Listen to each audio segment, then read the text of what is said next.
Дорогі українці, українки, в Запоріжжі увесь день тривають рятувальні роботи на місці влучання російської ракети. Частина звичайного житлового будинку зруйнована, поверхи з 3 по 5 в одному з під'їздів. Станом на цей час відомо про загибель 5 людей, мої співчуття рідним та близьким. Ще 5 людей травмовані, їм надається необхідна допомога.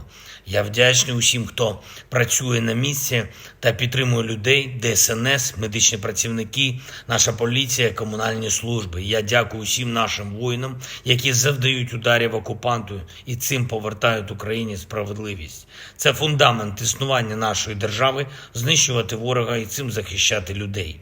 Чим успішніше будуть наші воїни, чим більше руху вперед буде на фронті, чим більш принципові втрати нестимуть російські війська, тим швидше ми зможемо повернути безпеку усім нашим містам і селам. Кожній громаді від Сумщини до Запорізької області, від Оріхова до кожного іншого міста нашої держави.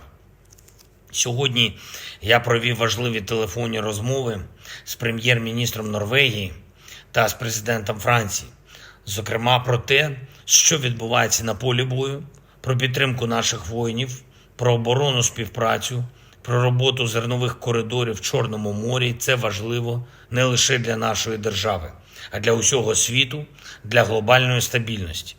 Особлива увага, звичайно, посиленню ППО та наших далекобійних можливостей, нашої міцності на морі. Також обговорили з прем'єр-міністром Норвегії початок роботи щодо безпекових гарантій на основі відповідної декларації з Великою Сімкою.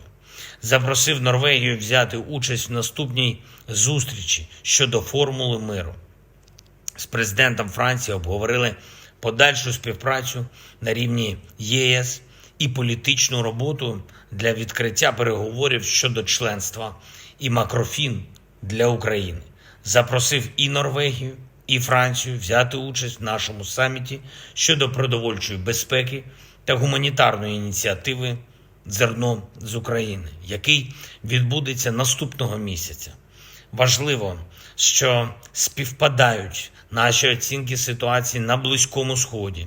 Обговорив це і з Еммануелем, і з паном прем'єр-міністром Норвегії. Це принципова річ. Не допустити будь-якої подальшої ескалації на Близькому Сході та зберегти якомога більше життів.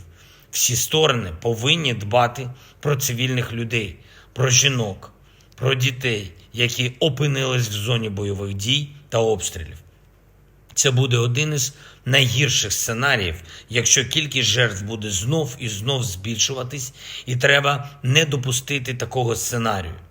Провів зустріч з делегацією уряду Румунії. Сьогодні відбулось спільне засідання урядів наших держав. Це ще один вагомий крок до стратегічного партнерства між Україною та Румунією.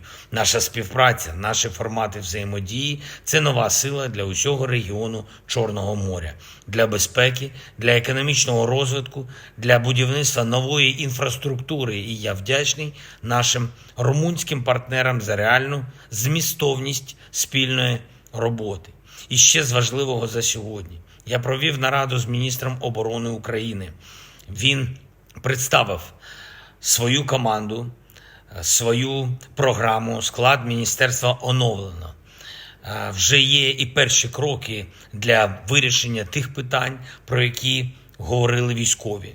Зменшувати бюрократію, спрощувати документообіг, всі процедури, вивільняти час командирів на бойову роботу замість паперової.